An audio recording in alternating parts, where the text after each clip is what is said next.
The following podcast is a work of fiction, just like orchids. That's right, all orchid flowers are made of plastic. It's the only explanation. I've tried different soil, different amounts of water, different amounts of sunlight, and nothing will make these stupid plants flower, so they must just not be real.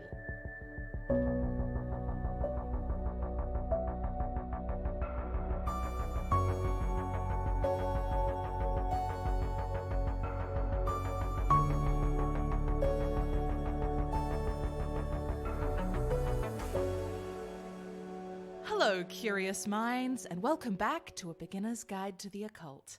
I'm your host, Rebecca Morgan, and this week we're doing a classic, informative episode, getting back to my roots with some useful information instead of just me doing stuff and telling you about it.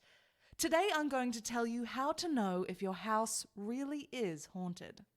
There are a number of indicators that your house may be haunted, but unfortunately most of them can also be explained by your house just being a bit run down.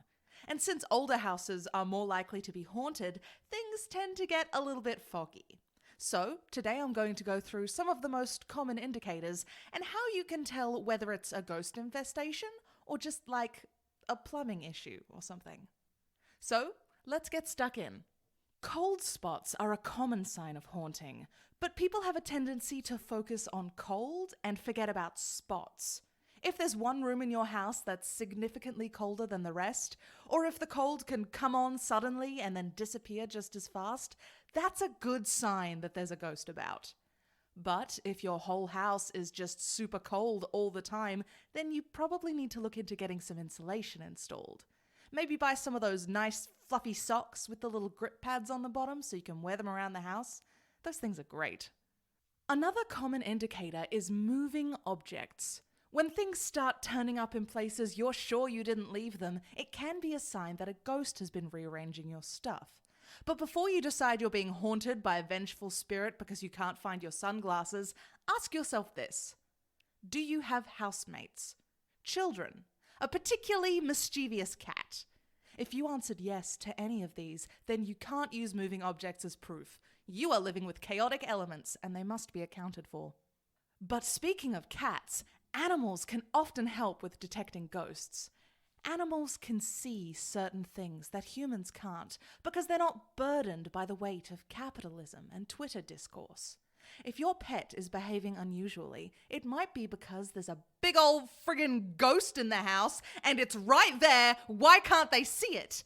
Maybe if I bark incessantly at this corner of the room, they'll notice and do whatever it is you do when you have a ghost in the house. Throw stuff at it? Bark some more? I don't know. I'm a dog.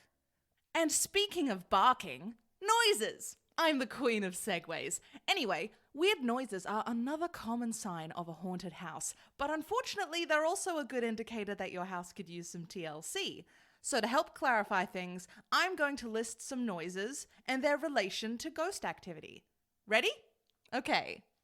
General creaking. Probably not a ghost. Probably just your house shifting. Because houses do that. They're not immovable objects. Weird, I know. Try not to think too much about your house moving, especially if you live on the ground floor of an apartment complex. Floorboards squeaking. This could be a ghost, but in my experience, ghosts tend to glide around rather than walking. Because let's be honest, if you didn't have to walk anywhere, you probably wouldn't. No, squeaking floorboards are more likely the sign of a living person lurking in your home. So go check that out, I guess. Maybe bring a baseball bat with you or something? Distant voices. Okay, now we're getting into the spooky stuff. Ghosts can be quite chatty, especially if they've been dead for a while and haven't had anyone to talk to. But before you assume it's a ghost, make sure your TV is turned off and check that it's definitely not just your neighbours having a domestic at 2 a.m. But if it's not your neighbours and you've turned off all your devices, that's probably a ghost. And finally, screaming, wailing, and general noises of anguish. Unless you're living with a teenager, an actor, or anyone else prone to bouts of the dramatic, then that is a ghost right there. Pack a bag and get your ass to a motel.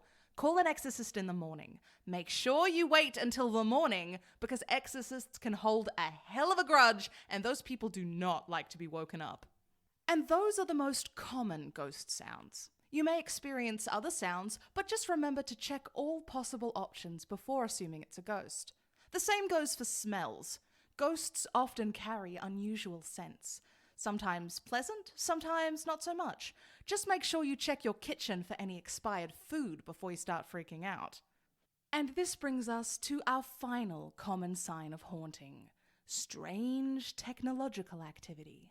This can range from lights turning on and off unexpectedly, your TV changing channels on its own, and if your ghost is particularly tech-savvy, they can even get into your computer and change the settings, visit unusual websites, maybe even add odd strings of text to an open Word document, bubblegum, hibiscus, rum, I want mortal souls in my tum. If you're experiencing these technological issues, try switching your electricity off at its source for a little while. Maybe a day, if you can go that long without power. If there's a ghost around, they might switch it back on, or find other ways to torment you. But if nothing happens, you may just need to call an electrician. And that pretty much covers the basics. If you're experiencing any of these signs of haunting and you've confirmed that there's no logical explanation, do not hesitate to take further steps.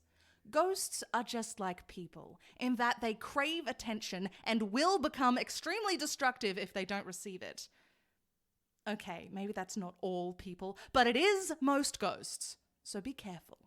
That's it for this week. I hope this was helpful to some of you. Take care and remember, pick a password for your computer that can't be easily guessed by anyone living in your home and watching your every movement day in and day out.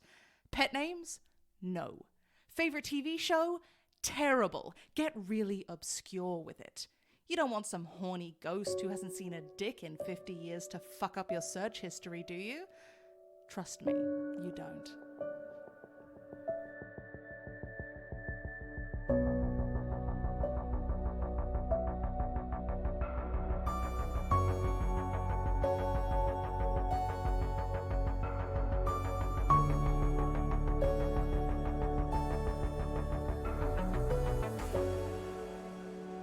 Everyone, thank you so much for listening. If you're enjoying this podcast, you can support it by sharing it around on the internet or just by telling people about it.